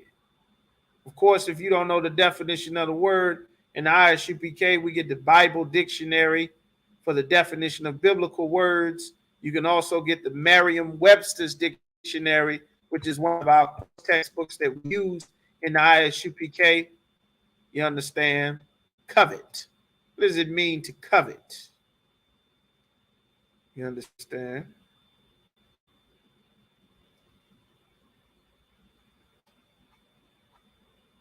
All right. Shalom. Yahweh Shemel Shabrakatah. All right. Well, that's a little bit. That's a good guess. That's a good guess, brother Tyler. That's a good guess. But it's not quite. Not quite. There's nothing wrong to want something that someone else has. I know if I see you, if I see brother Atali, if I see you riding around in a nice box Chevy, you understand? Nice box Chevy with a system banging in the trunk, nice rims, you understand? Probably got a dog sticking out the window, good pit with a big red nose sticking out, you understand? I might look at that and say, damn, man, that's bad. I got to get me one of them, man. I need me one of them. Ain't nothing wrong with that, man. Ain't nothing wrong with that. All right. It says to desire what belongs to another a little bit more, a little bit more.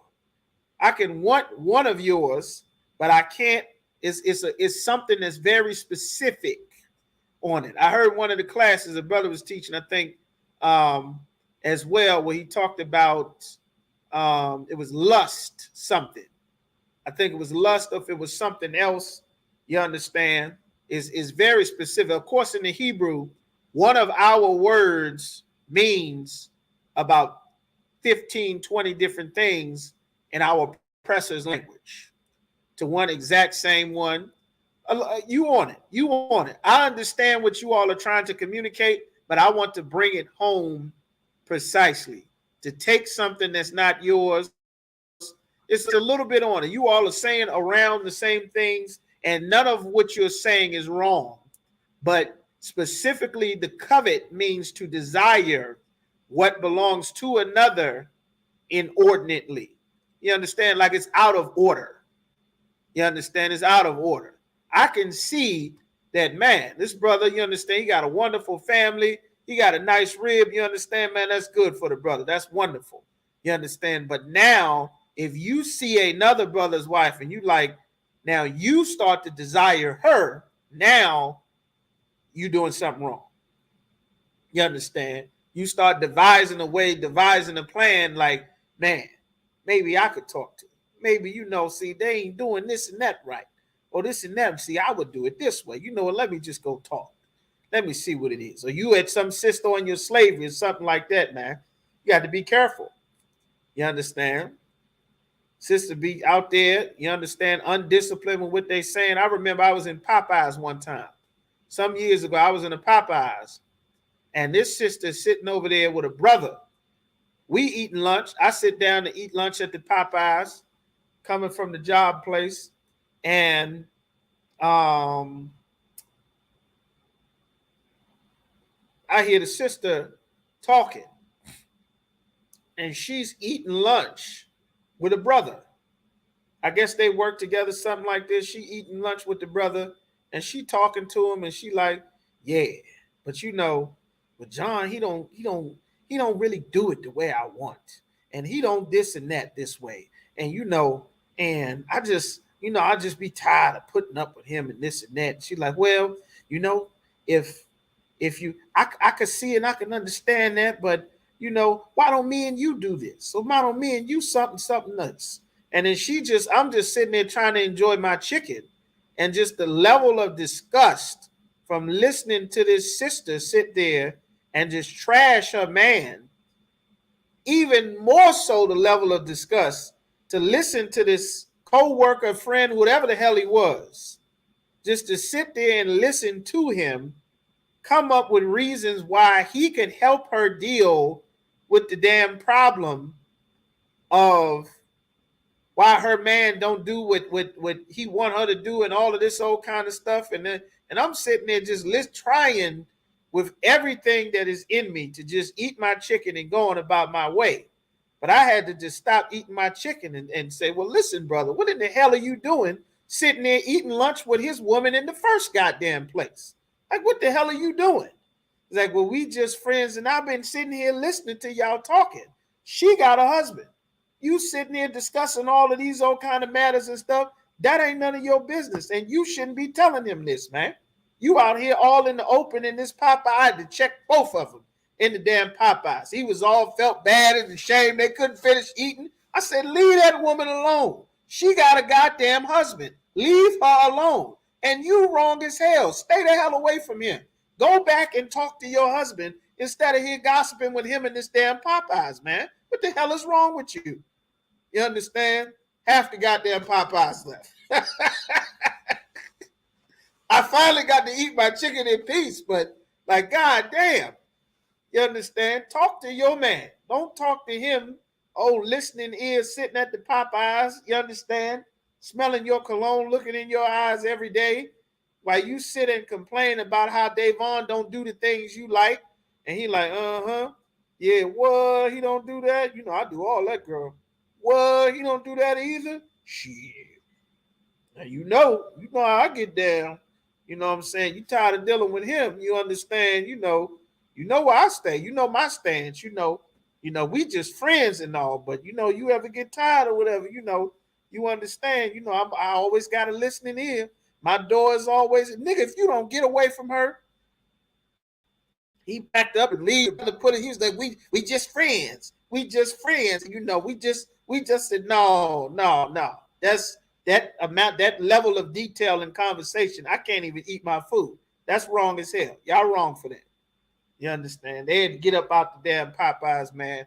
But it was just evil.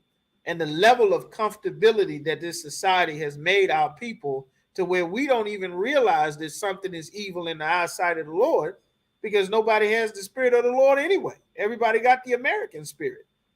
You see what I'm saying? To not want something like a car, but to actually want their car. Yeah. Covered. Unlike, I know that you got this car, and I know that you get off of work about 6, and you be real tired when you get off. And by the time you get here to do this, you're going to be tired. It's going to be late. I know I see that car. Once you get back from the liquor store, I'm going to be waiting here. And then me and this brother going to run up on you and jack you for that car. You don't give it up, we going to take it. That's wrong. That's the full covet. I got a plan. I see yours. I don't want my own. I want yours. And I'm going to devise a way to get yours. That's the full covet. That's wrong. That's a sin. Don't do that. You're supposed to tell yourself in your head, nah, that's dead brothers, man. You understand? You got to check it. The Bible says bring your thoughts unto subjection. You got to be telling your spirit, man. It's like, no, man, this old evil society. You can't take that. That's that brother's car. What the hell are you talking about? Steal the car. You understand?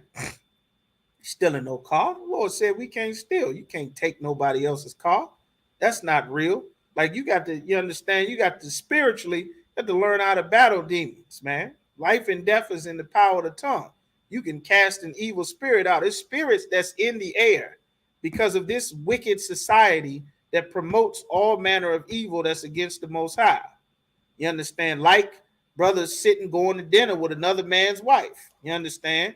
Hanging out with somebody else's ribs. She sit and tell you about how her nigga ain't doing this and that. And before you know it, you understand, y'all having this conversation on the sofa at 3 a.m. You understand? At your place. You understand? Next thing you know, all kind of trouble and problems happen. Later on down the line, he end up shooting you coming out of somewhere because you didn't have sex with his woman. It happens all over our communities all the time. Like every single day. You understand? Our people have no clue why this is happening. All right. But that's what the Lord, you understand, these plans that our oppressor has put in, like this evil spirits, like right now, even if you don't celebrate Christmas, Christmas is in the air. It's on the radio, it's on the TV, it's on every commercial on YouTube, it's on Netflix, it's on Twitter. If you get emails from any of your social media sites, you get emails from Netflix. Your goddamn bank send you a message. Hey, happy Christmas. Damn Credit Karma and TurboTax. Merry Christmas from Credit Karma. See if you can get Christmas deals. It's in the air.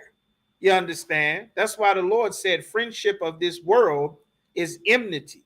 It says greater he that is in you is greater than what's in the world. I'm paraphrasing it, but it's saying that for a reason, that you are here to learn to put something inside of you that's stronger than what is in the world. The TV, the movie, the music, the radio, your mama, the doctors, the school, your job, it's everywhere. But the truth and the spirit of the Lord is stronger than all of it. That's why you come to learn, get that spirit put on you, you understand, so that we can build and solidify Christ's kingdom.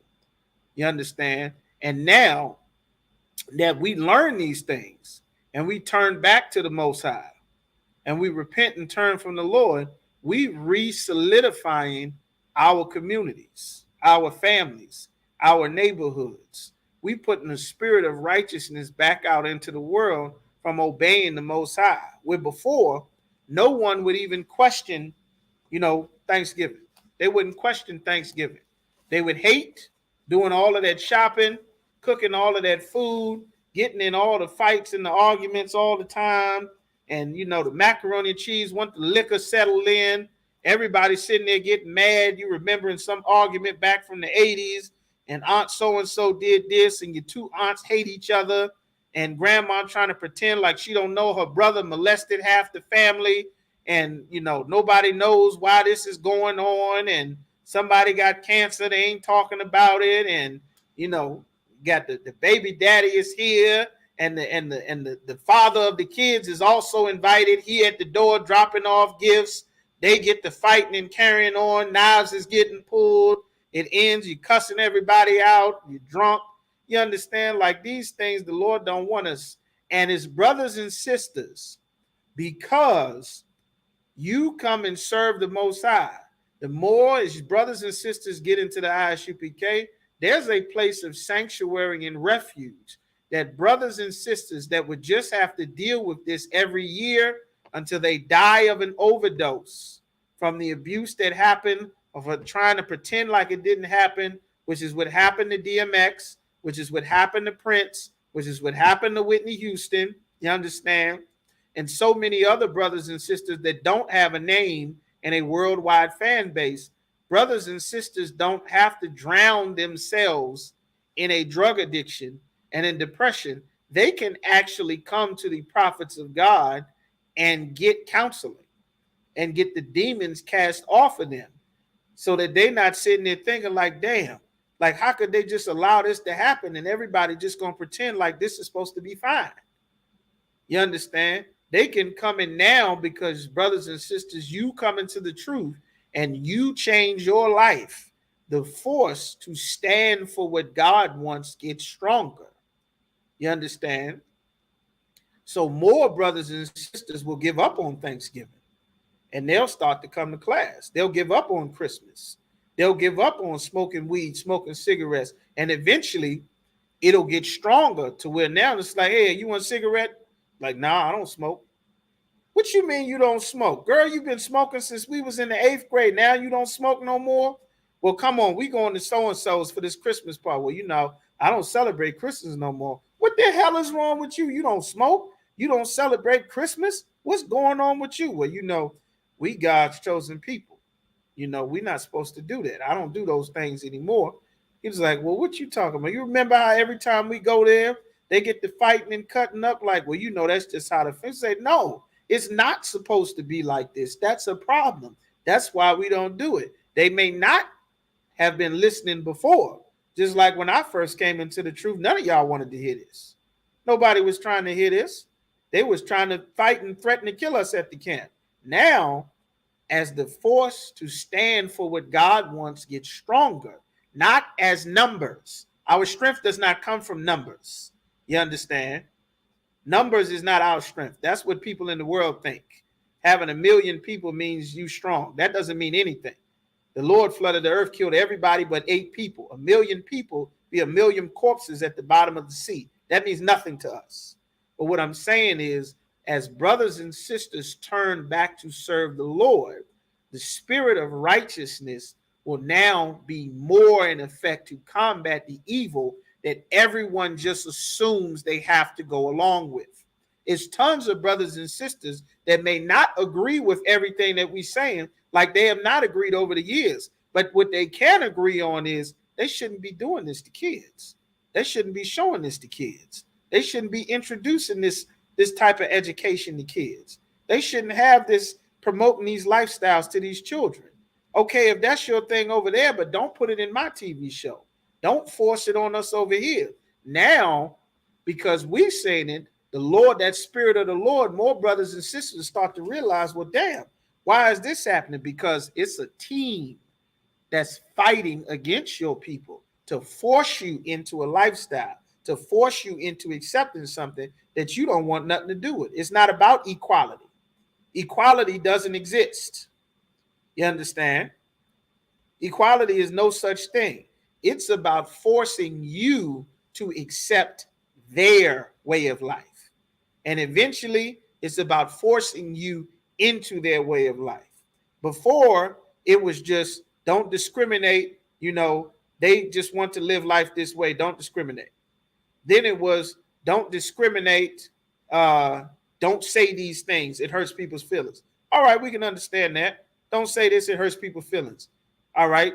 Don't call people this. It hurt people's feelings. All right. I'm not going to call anybody that I understand. When we speak to you, we won't say something. Now it's don't say this ever. Like, damn, you going to tell me what I can't say in my own home, in my own place over here with my family? Now you restricted my freedom of speech because it wasn't about equality. It was about forcing your way of life and beliefs on me. Then it goes from that a step further. Well, now it's he says that he's a woman, and you better not look at him as some 6-foot nigga in pumps and a dress with a push-up bra on and makeup and fake eyelashes. You have to call him ma'am. He wants to pee in the bathroom with your wife. You can't call him a man because he was born a man. Legally, he says he's a woman, and if you call him a man, now you're homophobic and this phobic and that phobic, and you're wrong, and we're going to cancel you, and you get fired, and now you got to apologize and go and do on tour and all of this kind of stuff. It wasn't about equality. It was about forcing this lifestyle on you. You think equality because you don't know equality doesn't exist. Of course, in the ISUPK, we know because Commander General Yohana taught us because the Lord told him to say it. You understand? You understand? That's just how it is. At first, it was just, well, men and women, well, you got to give women the opportunity to do these things. All right, it's understandable. Even though black women was already doing, was working, cooking, cleaning, being wives. The husbands was doing the same thing. Nobody was just sitting at home all day. That's what white women were doing. Then it was, well, men and women are equal. Then it was the courts are now going to be on women's side to force a man to obey the woman. If the woman does not want to take care of the children, the government will help her put up some money and provide a place to kill the baby. Now that you have no authority over that child, you have no authority over your woman. America said that she don't have to listen to you. She's going to dress however she wants, have sex with all your friends, go on the internet, show off all your tail to everybody on the street. And now, when you get fed up with it, you're wrong. You're too weak to deal with it. You don't want to put up with it. If you say something about it, you're full of toxic masculinity. If you try to correct the kids, you're too strong, you're too rough. 20 years down the line, when those same kids are shooting and stealing everything and they sitting in the courtroom, they're going to come up with statistics and say, by the daddy not being there, they're 80% more likely to end up in jail before the judge. Like, it was about destroying us. That was the purpose of America. And that is how America gets stronger, by stealing our favor, by wiping out our families. Micah 2:2 says they covet fields. Like they see something and they devise a way for them to take it, even though it doesn't belong to them. They covet fields and take them by violence. That's how they took America. You understand? That's how they took us. And houses. They take another man's house and take them away. So they oppress a man. They oppress that man. How do they oppress the man? That field, that community, that neighborhood belongs to him. What is that house? not just your home where you live, your kids, your woman, your family. The most important thing to build up that house is that man, that husband, that father, that head, that guardian, that corrector, that protector. All of those things Commander Journey Yohana teaches and instills in the priests and officers in here, because these may not have been skills that we were raised with, because our society has been wiped out for decades. You understand? That's why it's important for every able-bodied Black, Hispanic, and Native American man, get in your all Black and join this force to fight against evil and repair our people, to rebuild the kingdom of Christ, to rebuild our nation, which can only be done in the ISUPK. You understand? Outside of the ISUPK, you just building up America. You're making more churches. You understand? So let's finish this. The Bible says they oppress a man, meaning they take a man's ability to be strong. You see how strong America is if you put and wipe all the men out and just leave the women and the children. Everything in America flourishes. From the prison system, all the inventions, the offices, the businesses, the economies, all of those things flourish because it's a lack of gates and borders around our community to stop a certain amount of things from coming and going and happening. You understand? So it says they oppress a man, even a man and his heritage. What is his heritage? Children are a heritage from the Lord. Your ability to stand in your heritage, to be the children of God, to be the Jews, to keep your high holy days. Like they had to stop us from doing that. They've been fighting to stop us from doing that, like how we started at the beginning of the class since the days of the Maccabees. You understand? That's why we celebrate Hanukkah, which is coming up this, I believe, December the 19th. You understand? It's not a high holy day, but it is a memorial. One of our memorials to remember great and mighty acts and events that happened in our history, in our nation's history. Of course, when we say nation, we're not talking about this land called America. We are talking about our nation, which is all of our 12 tribes, so-called Blacks, Hispanics, Native Americans. That is our nation when we say nation, all right? Of us in our wars, fighting against the Greeks, getting our temple, fighting for our heritage to be who we are versus them trying to force us to be Greeks. You understand? All right. So that's what's going on there. All right, everybody, remember, be sure to pay your tithes. All right. You can go right on isupk.org. Pay your tithes there, save up your money, start preparing for Passover. Passover this year will be in Raleigh, North Carolina. Save your money, start putting away for your tickets, whatever you're going to wear, your hotels. Those things, of course, have not been announced, but it never hurts to start preparing for the Passover earlier. I know this year, brothers and sisters in Virginia, the further south in Virginia you are, you got a less distance to travel. I know usually we got to do some serious traveling, but now you understand Raleigh, North Carolina is not super far. Norfolk and Richmond, you know, the different areas, not a bad travel. You understand? So, all right, just make sure you get ready, prepared for that. All right. Y'all brothers, just understand and realize, you brothers and sisters, it may seem like it's a light thing, but the more and more that brothers and sisters like yourselves turn back to the Most High and stop eating pork, stop eating cigarettes. Smoking cigarettes. It might not happen overnight, but it's a fight. Life is about warfare and a battle. And you will notice, you keep coming to class, you get stronger and stronger. Eventually, you won't be smoking weed. You won't smoke cigarettes. You won't eat shrimp. You'll be more conscious about what you eat and whose food you eat. You'll start to develop, your spirit will start to develop as opposed to your flesh, which is how our people in the world live. You'll start to see things spiritually versus, why don't I want to hang out with them anymore? Oh, it's because she always eating them pork. She always get that shrimp. And I'm trying to stop smoking cigarettes, but she always got cigarettes. And she always trying to give me one, and she always had that shrimp. Maybe I don't want to be around her. Not right now, maybe later. You understand? Oh, you know that cousin, he always smoking weed. He always. I don't want to be around him because I don't want to smoke weed. I don't smoke weed no more. And he always going to get, you know what? No, no. I tell you what, let me do something else.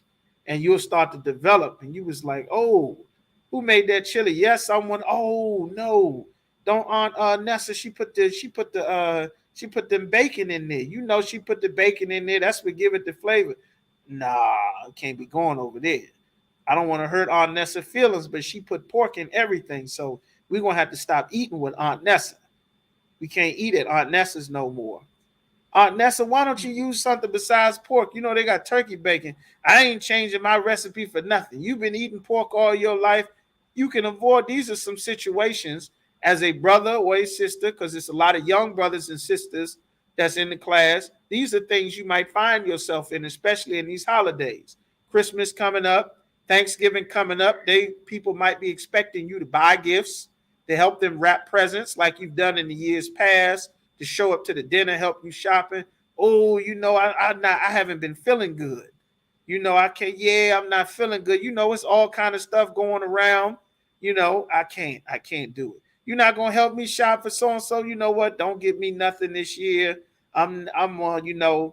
It's too much going on. You just come up with something. You don't have to be forced to serve the gods of another nation. And that's what coming into the truth is, to make you free. Christmas is the worship of another God. Thanksgiving is the worship of another God. New Year's is the worship of another God. Halloween, Mother's Day, Father's Day, Easter, those are the worship of gods. That 4th of July is the worship of America as a God. That's why they pledge an allegiance to the flag. They kill in the name of that flag, murder in the name of that flag, kidnap in the name of that flag, commit terrorism in the name of that flag. That is a God that is being worshiped. You understand? You don't have to worship another God.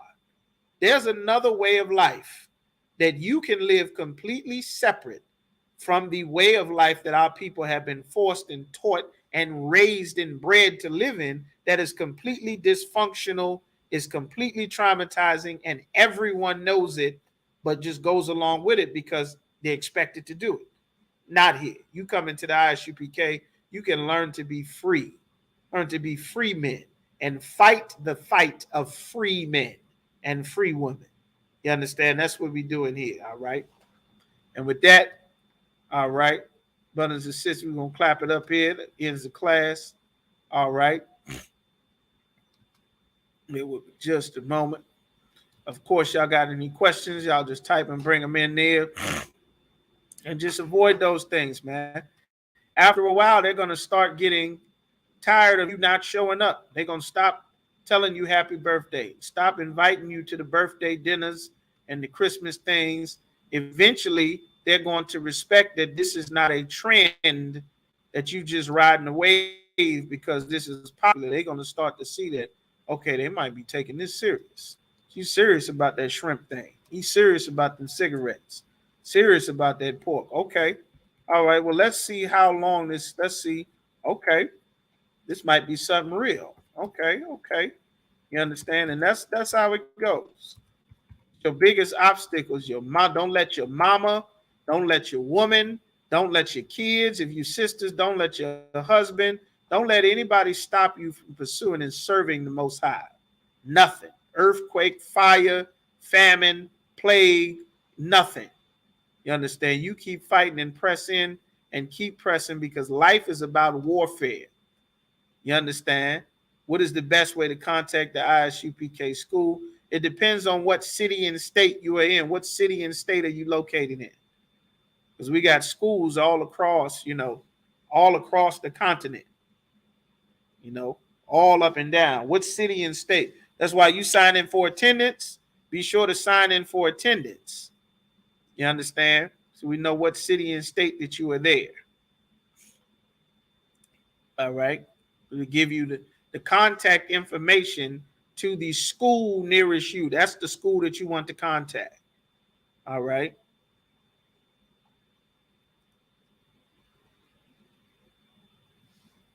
Yeah, just type it in there. If you happen to put it in there before we finish, and we'll be able to direct you to the nearest school. All right. If not, you might have to get it in the next class then. All right. And with that, so you stand here. All right.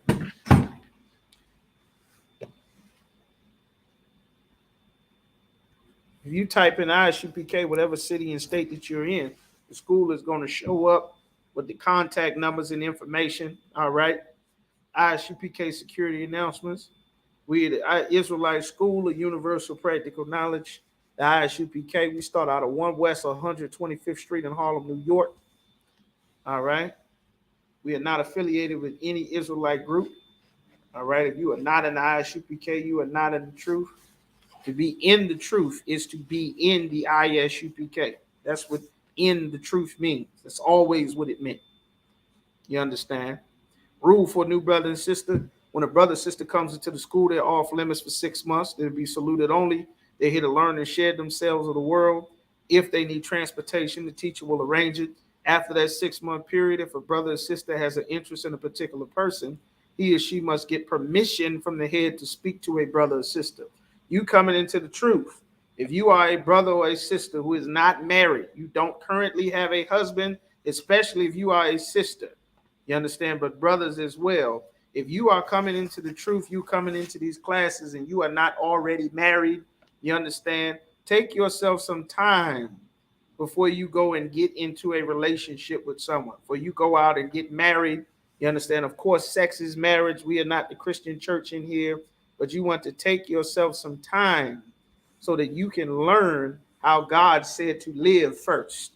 Marriage is a lot of responsibility and it is very permanent. And a lot of the problems that we have in our community come from us not knowing the permanency and what God expects out of our families and marriages and how to deal with one another before we start expanding and making more people, which is what comes from marriage. You understand? So these rules we have in the school, they are very much in place to keep and maintain order and discipline amongst our family. And you would be extra wise and diligent, especially if you are planning or attempting to deal with a brother or a sister that is outside of the school. You understand? That you should be even more cautious, you understand, in these rules that we have in here, because brothers and sisters in the world will do anything. You understand? There's no telling what the hell they're going to do, because they don't have the spirit of the Lord, and they don't listen to the men that have the spirit of the Lord either. They can do anything. All right. You want to keep that in mind, because there are so many traps and pitfalls and things that can happen, especially to young brothers and sisters who are just coming into the truth, because Satan is going to fight with everything to stop you from pressing forward. Your mama, your kids, your wife, your job, your health, any and everything to stop you from pressing forward. And that is just to get a seat in here. That's it. Everybody fights to get in here, and it's a fight to stay in here. You understand? All right. After this 6-month period, if a brother or sister has a particular interest, he or she will get permission from the head to speak to a brother or sister. There is another 6-month period in which the brother and sister will court each other. After this 6-month period, the brother and sister will get permission from the head to marry. You understand? Tithes, which is a commandment from the Most High, 10% of every penny of any increase the Most High gives to you, you give to the school. Numbers chapter 18, verse 21. Malachi chapter 3, verses 8 through 10 means 10th in the Hebrew, ma'ashara. You understand? 10th, anything. You find $20 on the ground, $5, $10. You hit the lottery, you get a stimulus check, you get your inheritance, your retirement money, your Social Security, you win a lawsuit. 10%, 90% of your money belongs to you. 10% belongs to the Lord. And by belong to the Lord, you pay to the school. No confusion, very clear. Priest fund, free will offering for priests, not mandatory. Whatsoever amount you would like to give. The upcoming high holy day is going to be, it's a memorial there. Hanukkah should be the next one. I believe it's December the 19th. It'll be a regular class, but it is a memorial, very important in our history that we learn. We have a school in South Carolina, brother, that That school in South Carolina is let's see where it is. If you type in ISUPK South Carolina, it's going to come up because we got a school in South Carolina. All right. Good brother. ISUPK South Carolina. If you go on Google Maps has our contact information for the South Carolina school. It has our information for all the ISUPK schools. But if you go on Google Maps specifically, it'll show you, the link, all of that. All right. Okay, Most High in Christ, brother. All right. And lastly, if any brother wants to become a trooper in the school, you want to get into this work to join the force to fight against all of this evil that we talk about in class, all of the problems, to stand for the Most High so that we can actively go and rebuild our people and our nation.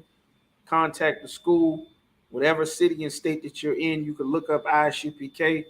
You understand, whatever school or location is closest to you, and being your all black. Even when you watch classes online, if you are not at your job or something that requires a different uniform or outfit, be in your all black. When I first started, I was watching classes online in black boots, shirt, pants, headband, and war scarf. It is a spiritual thing. You want to make sure that your spirit is right, because the world runs on spirits. If you are able to be at all black, if you are at home, if you're somewhere where you can change and be in all black when class is going on, make sure that you are in all black, because the Lord will see your spirit. You understand? When you get in here and get it on. All right. And with that, I'm going to give one courtesy salute to the brothers, men of Israel, Barak, Yahweh Bashim Yahweh Shah Barakatham, to the sisters, Shalom, Yahweh Shamar Al Athan, Bashim Yahweh Shah. With that, class dismissed. All right. Tune in, ISUPK. All right. Next class is going to be the Hebrew language class, which is every Friday, right here, these same channels. All right. With that, shalom.